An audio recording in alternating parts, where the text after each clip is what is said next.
Hey, hi, howdy, and hello friends! It's Wickedy here with your beginner's guide to Stardew Valley. Now this video isn't really geared for those of you who've been at this game for a while. It's focused more for those of you wanting to get into this great game, or those who have tried it and struggled getting started off. Stardew Valley is a pretty open-ended game. There really is no right way to play, but I do want to help you get started with the basics, tools, and knowledge that you need to succeed and thrive. Now, I do make a lot of cozy, helpful content on my channel, including lots of tips and tricks videos for Stardew Valley, so be sure to subscribe if you like things like this. Okay, so starting off, we have New Game, Load to get you back into a game, and Co-op, which is available on PC and console. Load is here if you've started a farm already. You'll see your farm name, farmer name, money, time played, what day and year it is, and things like that. You can delete your farm here if you want. PC, I believe, has no limits on the amount. Starting a new farm gives you a few different choices, and as of making this video, 1.5 isn't out for mobile yet, but it's in the works, so mobile screen will look a bit different than this for you now. Here, you can change your appearance to your liking, and later on in the game, you can change your appearance, name, and gender if that suits your fancy. Deciding on a favorite thing will come into play later on in the game, but just choose what you want. It's really nothing to worry about. Okay, farm layouts. If it is your first time, the standard farm is the usual route. The other farms have a bit less space for farming, but have specific focuses on other things. Riverlands farm has a lot of water for crab pots and fishing, and the hilltop has a nice little quarry. The forest farm has been one of my personal favorites for a long time, with a lot of good foraging. The Four Corners farm has a little bit of everything and is great for multiplayer and feeling organized. The Wilderness farm is probably the least used, to be honest, but I kinda like it. It automatically has monsters spawn at nighttime after 7 PM, which can give beginners just a little bit of an extra challenge. And my new favorite layout, which was released with the 1.5 update, the Beach Farm.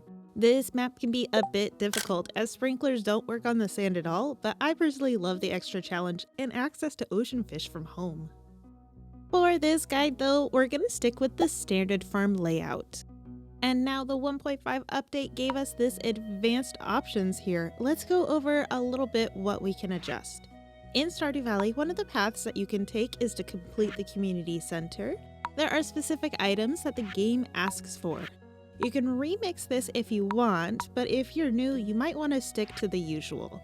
It can add more challenging items to be requested with the remix, but it's okay if you do choose to switch it up, you'll still be able to finish. We also have an option to click this box. In a normal community center, there is an item that you can't easily get until year 2, the red cabbage, as it is normally not sold until then. It's often that will be the last thing needed to be taken care of, and clicking this box will make sure that you can find it from a special trader in the first year so that you don't have to wait. There is going to be a mine that you will be exploring with loot that progresses in level. You can remix the rewards to switch up the loot that you get, but I suggest for first timers just sticking to normal. You can also check the option to have monsters spawn on your farm even if it's not the wilderness map. The profit margin is going to change how much things sell for and cost. It's usually used in multiplayer or to make farms like my sandwich farm much more difficult. I suggest if it's your first time, don't do this. And then you have your multiplayer options. If you are starting a multiplayer farm, you can choose your starting cabins and whether or not they are close to your farmhouse. Okay, so that pretty much covers all this setup here. Let's go ahead and begin. Now there is a fun cutscene to start the game off right. I'll let you discover that on your own. And then you're off on to your first day of the spring season. But before we dig into digging into the ground, let's go ahead and look over your menu. You can bring it up by pressing one of these keys to bring up your inventory, which also happens to be your first tab. The first row you can use now, and as you play, you can upgrade your backpack to get up to 36 inventory spaces. You'll be able to purchase those upgrades to increase the size later. I'm on PC, so you can see the hotkeys for each item spot up here too. This has some basic information and slots for you to equip outfits and gear later. and this button organizes your inventory. We have our skills next, which will help you keep track of where you are at and what professions you have, as well as wallet items, which are character-bound items that you'll receive as you play. And below your name, you'll see a title, which is going to change based on what your skills are at. The social tab shows all of your friendship levels. The names will get unlocked as you meet the people. If you click on a character, you'll have a log that will get filled as you get to know people a little bit more. It has their birthday date and how they feel about the gifts that they've received. You can give villagers up to 2 gifts per week. And if it's their birthday and you've already given them 2, you can give them another one. This here marks whether you've talked to them yet today. Gifting people around and chatting helps keep your relationships up, and if you give loved or liked items to villagers on their birthday especially, you get an even bigger boost to the friendship. We have a map here, which can also be brought up with the M key on PC. It'll have the hours of some of the stores on here too. The crafting menu you'll use often, and new items will get unlocked as you level up or buy plans and complete special orders. Each craftable takes specific items that you'll need in your inventory to craft, unless you get yourself a workbench, which is a useful item that you can get later. Console players also have shortcuts for this menu tab. The Collections tab tracks all of the items that you've sold and how many, all of the fish that you've caught and your record size, artifacts and minerals that you've found, recipes you've learned and what you've cooked, achievements you've completed as you play, and any notes or letters that you've received so you can read them again. A very important tab is the Options tab. Now you can tweak a few of these things to your liking, nothing is going to break your game here. I like to mark the tool hit location, especially if I'm a beginner and just getting started. It'll help you get used to the game and see where your tools are going. Show advanced crafting information is one that I always check. It'll make crafting easier by telling you how many of something you can make, how many you've made, and if you have an item needed in your backpack. Having the zoom buttons on can be very helpful too. I also like to turn the flash effects off because the lightning can hurt my eyes sometimes. And at the bottom, we have the screenshot button, which will take a bird's eye view of whatever screen your character is on. Alright, for our interface, we have a journal here that'll help you keep track of what quests you are on. This will pulse like this if there's something new or something you have that's about to expire. You'll have an energy bar here, and a health bar that'll show up if you get hurt or are in one of the mines. Our interface has the weather, time, season, and money up here too, and it'll show if there's a festival going on that day. Your day will start at 6 a.m. and the day ends at about 2 a.m. If you're up at 2 a.m., you will pass out, so get to bed by 1:50. If you go to bed after midnight, most times you will wake up with a lot less energy. And a little bit more about energy. If you use up all of your energy, you will become sluggish, which is really slow and annoying, and gives you an energy penalty in the morning. You can eat some food to get back up to speed, but you will suffer tomorrow. And you can also overexert yourself and pass right out, so be careful and keep an eye on your energy bar. Alright, on our first day, Mayor Lewis, who we met in the cutscene earlier, left you some parsnip seeds to get your farm going right in this box. You have a bed to sleep in, and the TV is also a very useful item. With it, you can check the weather for the next day, which will help you plan upgrades and plan what you're doing with your next day. The fortune teller will tell you what your luck is of that day. Luck affects a few things in the game, like how much wood you get from trees or ladders and ores in the mines, but don't try to stress out about it too much in the beginning. Just because it says it's a bad luck day doesn't mean it's going to be a bad day. And there's often a third channel on depending on the day. One will give you some great general tips about the game, and the other will give you some cooking recipes, which will have reruns on Wednesdays. Heading outside, we have the shipping bin, and no, it is not a chest to store things. You'll have to craft one of those. You can either toss items in here or sell them directly from your inventory. You can also sell fish directly to Willy later, and crops and goods directly to Pierre if you do so choose. It's going to be the same money either way. You're given your basic starter tools. I'm just moving in between them with my mouse wheel. The scythe is going to be for cutting grass and weeds and certain crops, and it takes no energy to use. The hoe is for tilling soil and digging up items. I suggest having this on you at most times, especially in the beginning, because you can often find some great things. Keep an eye out for spots like these on the ground. They are dig spots. Artifacts, lost books, or good resources can be found here. If you get an artifact, you can donate it for rewards at the museum in town. The watering can is for, well, watering. You can refill this in almost any body of water, or even in your kitchen sink when you have one. The pickaxe is for stones, and wood axe is for trees. There are harder logs and stumps and stones that you will need to upgrade these tools to be able to break, but it's very playable without upgrading them for a while. Now, depending on what you are doing, you'll be working on building up your skills. Farming usually takes a little bit to get to leveling up. As of right now, you won't be getting any experience until you harvest some crops or pet some animals. And it's usually a good idea to get enough wood to start to build a chest or two.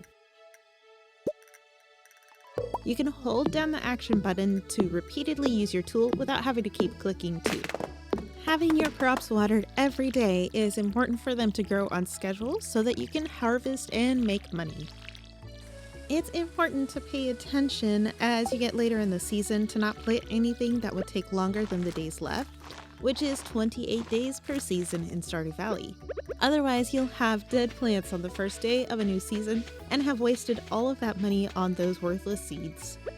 Eventually, you will be able to craft sprinklers, which will help you with your work ahead. As you level up your farming skill, you'll unlock the crafting recipe for different and better sprinklers, which will have a wider range of watering. If you need help keeping track of your planting, I have made a little planting calendar on my website to help you out. Now, if you do plant more than 15 crops, you will have to worry about crows. You won't be able to craft a scarecrow until you get your first level up in farming, so keep that in mind. Now, scarecrows have a limited range, so you might need a few, but they reach pretty far. Your basic resources in the game are wood, fiber, sap, stone, clay, and coal, and you'll most likely find a bunch of them on your first day. Mixed seeds will give you one of a random crop from that season, so planting these can be pretty helpful too. Keeping all of these in a chest is a good idea as you'll need them for crafting and building later. Chests have their own little buttons. You can change the color of them to help you keep your boxes organized, and you can click this to sort them, or this to quick stack from your inventory. And it is always a good idea to have a few extra chests around as you progress, and keep a few extra of the various items that you find, because you really might need them later. As you progress, it can also be pretty helpful to keep chests in areas that you'll be around a lot, as long as it's out of the way of villagers' paths. Otherwise, the villager will destroy the chest and all the stuff will fall on the ground. Debris, weeds, and grass on your farm will spread over time and can damage your paths and crops, so be sure to clear some of this up. Now, fences and paths can definitely help with keeping the grass at bay. You'll be starting off with 500 gold as well, so heading to the country store to pick up some more seeds is a good idea, and you can say hello to any of the villagers that you meet on the way. Pay attention to the seeds. They all say how long it takes to grow, but that is not the day it's ready. So with the parsnip seeds, for example, it takes 4 days to grow, so it won't be ready on the 4th, it'll be ready on the 5th, 4 days after you plant.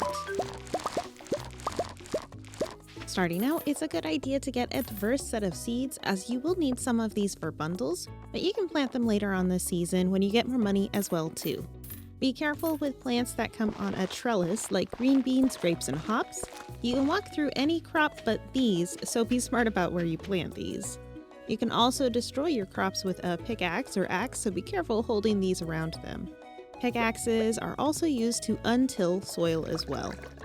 There are items later on that you can use to speed up the process, but it's always a good idea to pay attention. And there are other farming aids that will be sold as you level up too, like fertilizer, which can help you get a higher quality crop, and retaining soil, which have a chance to keep water in the soil overnight, saving you from having to water it that day. You'll unlock recipes for these as you level up as well. Now in Pierre's shop, this is also where we will buy those backpack upgrades when we're ready. And Pierre's shop is closed on Wednesdays, but there is another store that is open later and every day as well, although most of those items are expensive. On the board here, we'll show the calendar for events and birthdays coming up, and jobs or quests will be posted here to help you earn some money and some friendship. Around town, there are some garbage cans that you could check for some food or items. Be cautious that no one is too close by because you could lose friendship points with most of them. Fridays and Sundays are both pretty important days to remember, as that is the day that the traveling cart shows up in Cindersap Forest. Here you can buy out-of-season items or hard-to-find items, or bug meat for a crazy markup. Yeah, no, maybe not that. But you can get some great things for progressing the game here, including that red cabbage seed and red cabbage that we marked at the beginning of the game. As you've been hoeing, watering, and planting, you'll use up a lot of energy in the beginning. Tools will take less energy as you level up, but for now, we need a top off. If you have the money, you can buy food at the saloon, but a better early option are forageables, which are scattered all around. New items can show up every day, but only up to about 6 per screen in most areas. In spring onions will also show up in the southeast of Cindersap Forest, and you can pick up different items to eat too. Eventually you can eat crops and fish as well as cook your own dishes, which have some amazing buffs too. Field snacks can be crafted from wild seeds after your first foraging level up.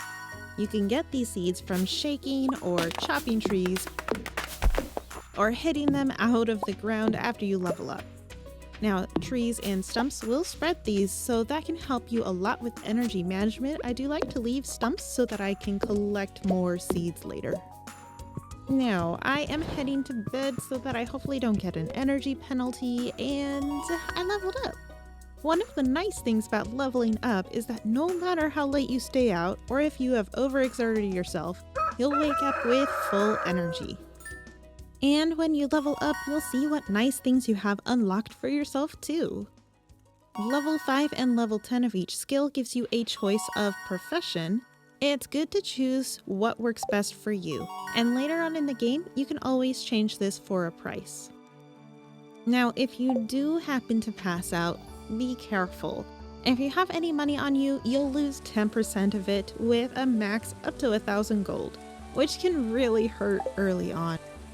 One of the nice things about Stardew Valley, it is pretty helpful in guiding you along the path to unlocking the community center, unlocking fishing, and unlocking mining. On the second day, you'll get a letter, and Willy will give you your first pole to start fishing. Now, fishing can be pretty tricky in the game, and I know it's very difficult for some, but it does get easier the more you level up. If you are really struggling, do yourself a huge favor and buy a training rod for 25 gold from Willy that you can use to get your levels up to make your life a little easier on you. Sure, you can only catch the basic fish, but it'll definitely help you get used to the game.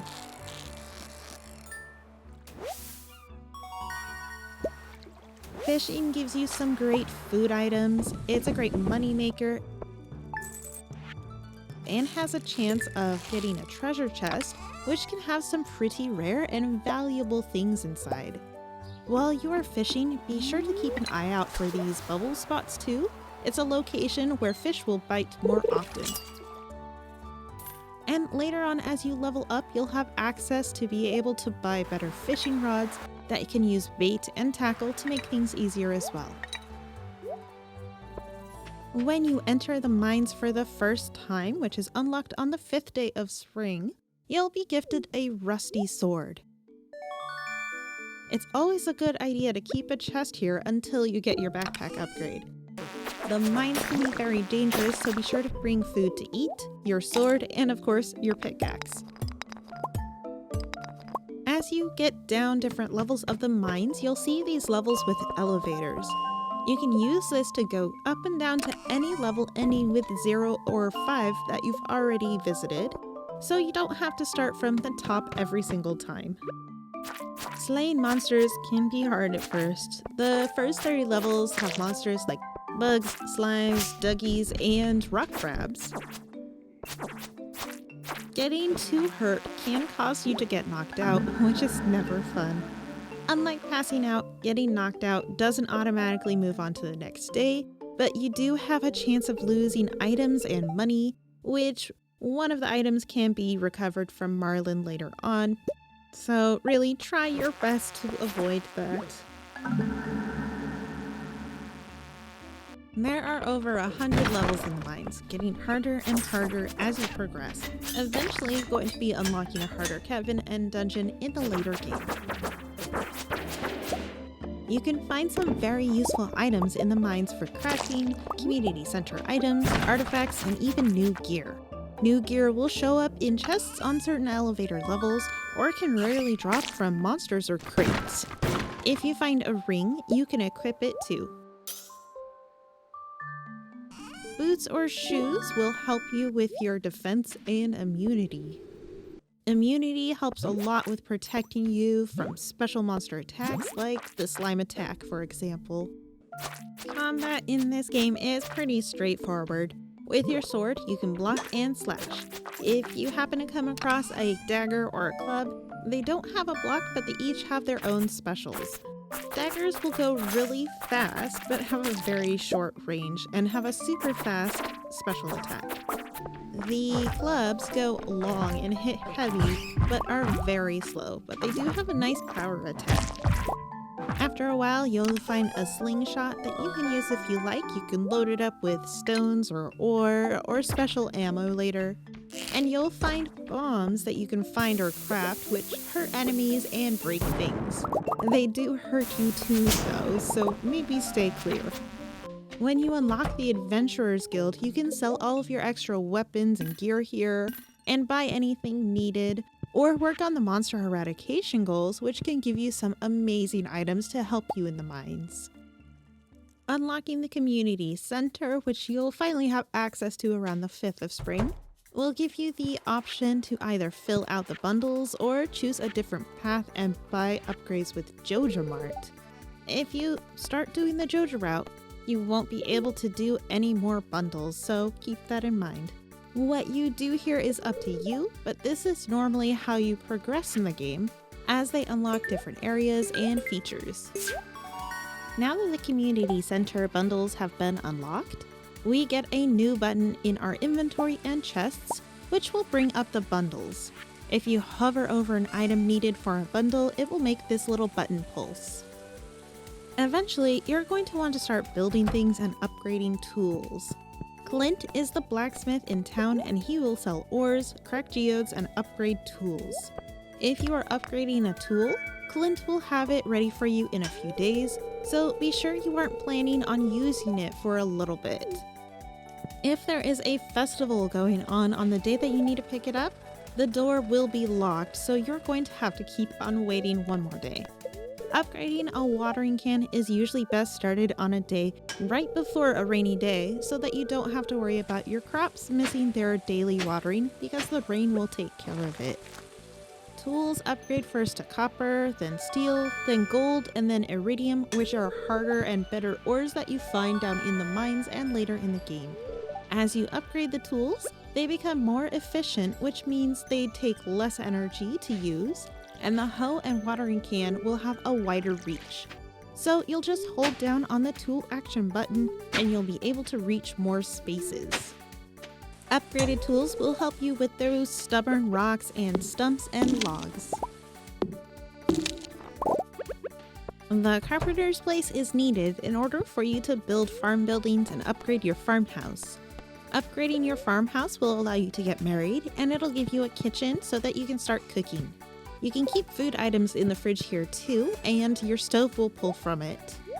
Staple food items can be bought from the grocery stores, or with a mill that you can also craft at Robin's place.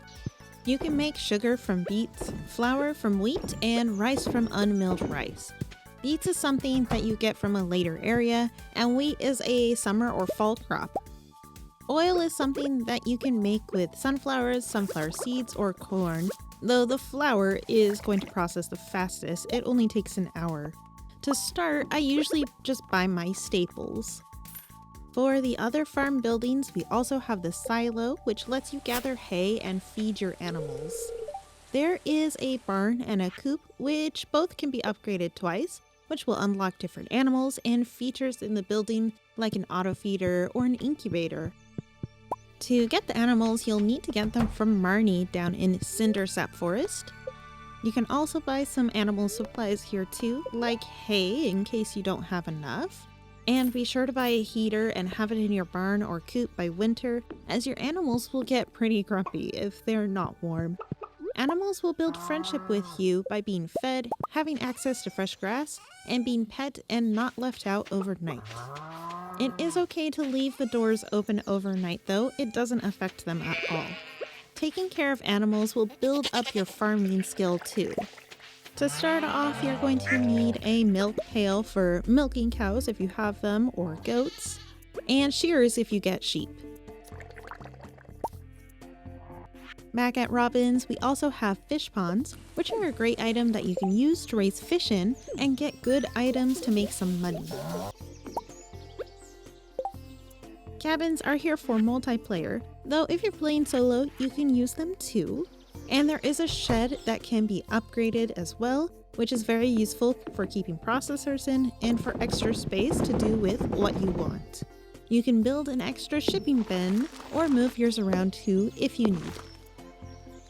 There is a stable, which will give you a horse to get around much faster, a well if you need a source of water closer to your crops, and a slime hutch, which will add a more passively yet mildly dangerous way to make a little bit more money.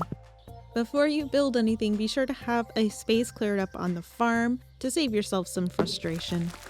And Robin also sells resources, furniture, and some plans and useful items, so be sure to check these out for your farm if you want to. The workbench is one that I always pick up, and you can place it with chests around the workbench, which will pull from those chests for your crafting.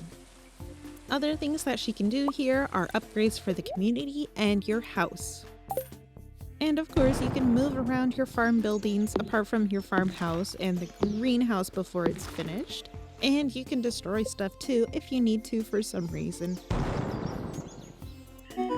Money making is a huge part of the game that can be a lot of fun, and there are a ton of ways to do so as you progress.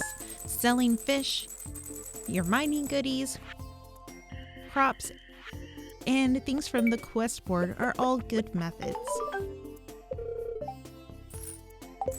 As you level up, you'll unlock better processors to make a better income than just selling things straight away, so be sure to play around with the different craftables to get a good income. Oh, and in the summertime, the bathhouse will get unlocked, which can be used for gaining back energy easily, especially if you don't have sprinklers yet.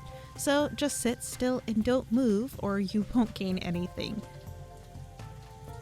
A nice feature about multiplayer, if you're playing multiplayer, you can sit in your bed to gain some energy easily too.